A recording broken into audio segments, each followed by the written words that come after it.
ஐநார் துணையில அடுத்து நடக்க போகுதுன்னு வாங்க பார்க்கலாம். இது நம்ம லிஸ்ட்லயே இல்லையப்பா அப்படின்ற மாதிரி அதிரடியான திருப்பம். இங்க போலீஸ் ஸ்டேஷனுக்கு சோழனும் நிலாவும் பதறி அடிச்சு ஓடியாராங்க. போலீஸ் ஸ்டேஷன்ல டேபிள்ல பார்த்தா பல்லவனும் காயத்ரி உட்காந்துக்கிட்டு இருக்காங்க. காயத்ரி பார்த்தா அழுதுகிட்டே இருக்கு. சார் சார் சார் நான் பல்லவனுடைய தம்பி சார் அப்படின்னு சொல்லி சோழன் சொல்லவும், யோ என்னையா வளர்த்து வச்சிருக்கீங்க? படிக்கிற வயசுல காலேஜை கட்டடிச்சிட்டு லாட்ஜில் ரூமு போட்டிருக்கான், இவெல்லாம் உருப்படுவானா அப்படின்னு சொல்லி எஸ்ஐ சொல்லவும், சார் சார் ஏதோ தெரியாம பண்ணிட்டான் சார், அவன் தப்பெல்லாம் எதுவும் பண்ணியிருக்க மாட்டான் சார் அப்படின்னு சொல்லிட்டு இங்க சோழன் கெஞ்சிக்கிட்டு இருக்காரு.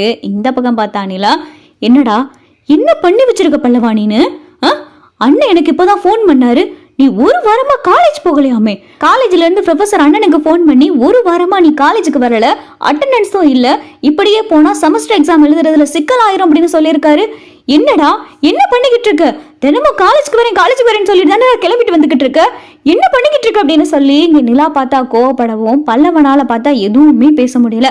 பல்லவன் வாயை மூடி தலையை குனிஞ்சு நிக்கவும், வாயை திறந்து பேசுடா பல்லவா, எதுக்குடா இப்ப நீ லாட்ஜுக்கு போன? லாட்ஜுக்கு இந்த பொண்ணை வேற கூட்டிட்டு போயிருக்க. காயத்ரி என்ன நடக்குது காயத்ரி, இது என்ன பண்ணிக்கிட்டு இருக்க காயத்ரி நீ அப்படின்னு சொல்லி இங்க பார்த்தா நிலா காயத்ரியை மிரட்டி கேட்கவும், காயத்ரி பார்த்தா அழுதுகிட்டே இருக்கு. அண்ணி நான் உங்ககிட்ட சொல்லணும்னு நினைச்சேன், ஆனா என்னால சொல்ல முடியல அண்ணி, நானும் காயத்ரியும் காதலிக்கிறோம் அண்ணி அப்படின்னு சொல்லி பல்லவன் சொல்லவும், என்னடா பல்லவா நீனும் காலேஜ் கூட முடிக்கலடா, நான் உங்ககிட்ட எத்தனையோ தடவை சொல்லியிருக்கேன், முதல்ல உன் படிப்புல கவனம் செலுத்து, படிச்சு முடிச்சதுக்கு அப்புறமா மத்ததெல்லாம் பாத்துக்கலான்னு உங்ககிட்ட நான் எத்தனை தடவை சொல்லியிருக்கேன். சரி காதலிக்கிற, சரி அதெல்லாம் விடு, ஒரு வாரமா ஏன் காலேஜ் போல? என்ன நீங்க 2 பேரும் காதலிக்கிறதுனால காலேஜ் போகாம காலேஜை கட்ட அடிச்சுட்டு ஊரா சுத்திக்கிட்டு திரியுறீங்களா, இல்ல லாட்ஜா சுத்திக்கிட்டு திரியுறீங்களா?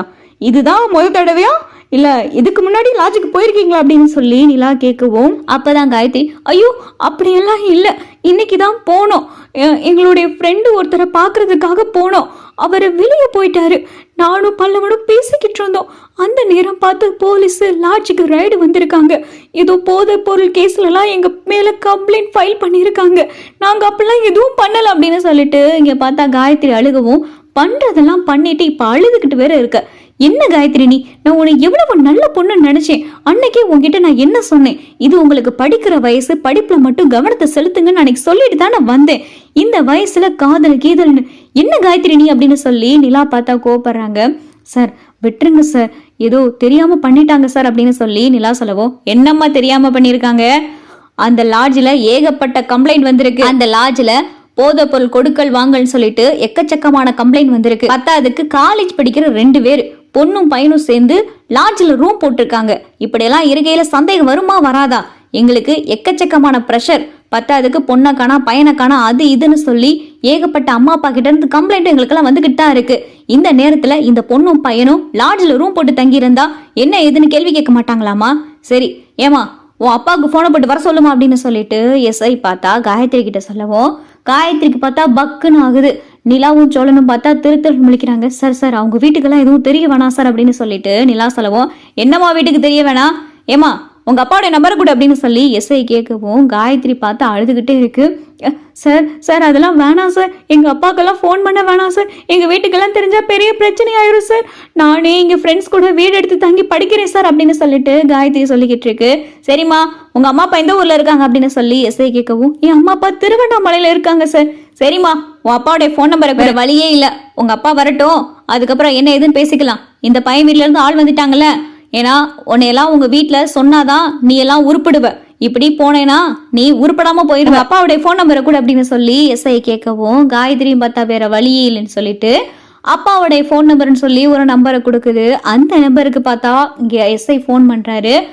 ஹலோ சார் அப்படின்னு சொல்லிட்டு இந்த பக்கம் பார்த்தா நிலாவுடைய அப்பா மனோகர் போனை அட்டன் பண்றாரு. சார் காயத்ரி அப்படின்றது உங்க பொண்ணா அப்படின்னு சொல்லி எஸ்ஐ கேட்க, மனோகரும் ஆமா சார் காயத்ரி ஏன் பொண்ணுதான், நீங்க யார் அப்படின்னு சொல்லிட்டு இங்க மனோகர் பேசவும், சார் நான் சென்னையில இருந்து எஸ்ஐ பேசுறேன், உங்க பொண்ணு இப்ப போலீஸ் ஸ்டேஷன்ல இருக்காங்க, நீங்க உடனடியா கிளம்பி வர முடியுமா அப்படின்னு சொல்லிட்டு இங்க எஸ்ஐ சொல்லவும், சார் நான் திருவண்ணாமலையில இருக்கேன், போலீஸ் ஸ்டேஷனா, என்ன சொல்றீங்க அப்படின்னு சொல்லி மனோகர் கேட்கவும், உங்க பொண்ணும் ஒரு பையனும் ரூம்ல லாட்ஜில் இருந்தாங்க, போதை பொருள் விஷயமா நாங்க என்கொயரி பண்ணிக்கிட்டு இருக்கையில அந்த பொண்ணும் பையனும் லாட்ஜில் ரூம் போட்டு தங்கி இருந்தாங்க, அந்த கேஸ்ல அவங்க 2 பேர்த்தையும் இப்ப என்கொயரி பண்றதுக்காக போலீஸ் ஸ்டேஷன் கூட்டிட்டு வந்திருக்கோம், இப்ப அந்த பொண்ணு விஷயமா உங்ககிட்ட நாங்க பேசணும். நீங்க உடனடியா சென்னை போலீஸ் ஸ்டேஷனுக்கு வர முடியுமா அப்படின்னு சொல்லிட்டு இங்க எஸ்ஐ சொல்லவும், இங்க பார்த்தா மனோகர் யோசிக்கிறாரு. சார் சார் என் பொண்ணு அப்படிப்பட்ட பொண்ணு கிடையாது சார் அப்படின்னு சொல்லி மனோகர் சொல்ல, ஏமா உன் அப்பா கிட்ட பேசியாச்சு, உன் அப்பா இப்ப வரேன்னு சொல்லிட்டார் அப்படின்னு சொல்லி எஸ்ஐ சொல்லவும், இங்கே சோழன், நிலா, காயத்ரி, பல்லவன் 4 பேரும் போலீஸ் ஸ்டேஷன்ல இருக்காங்க. இந்த விஷயம் சேரன், பாண்டி, நடேசன் யாருக்கும் தெரியாது. என்னங்க பண்றது இப்ப அப்படின்னு சொல்லி சோழன் கேட்கவும், எல்லாம் இவனை சொல்லணுங்க, லவ் பண்றானா லவ் அப்படின்னு சொல்லிட்டு நிலா கோபப்பட்டுக்கிட்டு இருக்காங்க. கொஞ்ச நேரத்திலேயே பார்த்தா மனோகர் போலீஸ் ஸ்டேஷனுக்கு வராரு. சார் சார் காயத்ரி ஏன் பொண்ணுதான் சார் அப்படின்னு சொல்லி வேகமா எஸ்ஐ கிட்ட வர, இத பார்த்தா நிலா பாத்துடுறாங்க. பார்த்ததும் நிலாவுக்கு பயங்கரமான அதிர்ச்சி.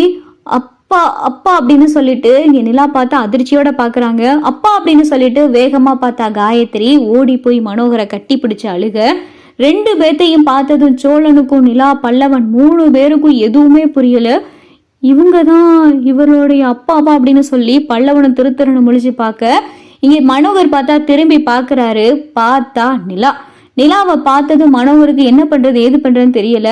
அப்பா அப்பா எனக்கு ஒண்ணுமே தெரியாதுப்பா, நான் எதுவுமே பண்ணலப்பா அப்படின்னு சொல்லிட்டு இங்க காயத்ரி அழுகவும், சரிம்மா சரி அப்படின்னு சொல்லி மனோகர் பேசிக்கிட்டு இருக்காரு.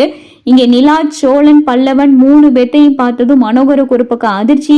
மனோகரும் காயத்ரியும் பார்த்ததும் இங்க நிலாவுக்கு பார்த்தா பயங்கரமான அதிர்ச்சி.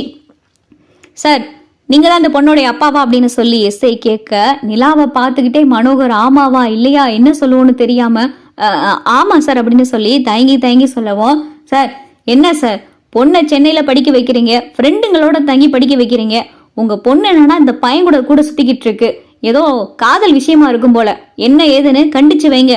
உங்களை கூப்பிட்டு இந்த விஷயத்த சொல்றதுக்காகத்தான் நான் உங்களை வர சொன்னேன். நீங்க உங்க பொண்ணை படிக்க வைக்கிறாந்தா உங்க கூடயே தங்கி படிக்க வைக்கீங்க சார். இப்ப இருக்கிற காலத்துல பொண்ணு பையன் 2 பேருமே கெட்டு போயிடுறாங்க. இவங்க படிக்க வேண்டிய வயசு. இந்த வயசுல காதல் கீதல் ரூம் லாட்ஜ் எல்லாம் சுத்திக்கிட்டு இருந்தா வாழ்க்கை உருப்படாம போயிடும். உங்க பொண்ணுக்கு கொஞ்சம் அட்வைஸ் பண்ணுங்க அப்படின்னு சொல்லி எஸ்ஐ சொல்லவும், இங்க நிலாவை பார்த்ததுமே மனோகருக்கு ஒண்ணுமே ஓட, எஸ்ஐ பேசுறது எதுவுமே பார்த்தா மனோகர் காதுலயே ஏறல. நில்லுங்க, காயத்ரி உங்க பொண்ணா அப்படின்னு சொல்லி நிலா கேட்க, மனோகர் பார்த்தா திருன்னு முழிக்கவும், சொல்லுங்கப்பா காயத்ரி உங்க பொண்ணா அப்படின்னு சொல்லி நிலா கேட்கவும், அப்பாவா என்ன ஏன் அப்பாவா நீங்க அப்பான்னு சொல்றீங்க அப்படின்னு சொல்லி காயத்ரி சொல்லவும், அவரு எனக்கும் தான் அப்பா அப்படின்னு சொல்லி நிலா பார்த்தா கோபத்தோட சொல்லவும், மனோகருக்கு பார்த்தா எதுவுமே பேச முடியல. மனோகருடைய 2வது தாரத்தோடைய பொண்ணு தான் காயத்ரி. காயத்ரியோடைய அப்பா தான் மனோகர். மனோகருக்கும் 2வது மனைவிக்கும் பிறந்தவங்க தான் காயத்ரி. இவங்க திருவண்ணாமலையில தான் இருந்துகிட்டு இருக்காங்க. இந்த விஷயம் பார்த்தா நிலா, தாசு, தேனு, மதினி யாருக்குமே தெரியாது. மனோகர் மொத்த குடும்பத்துக்கிட்டையும் மறைச்சுதான் 2ஆம் தாரமா திருவண்ணாமலையில ஒரு குடும்பத்தையே வச்சுக்கிட்டு இருக்காரு.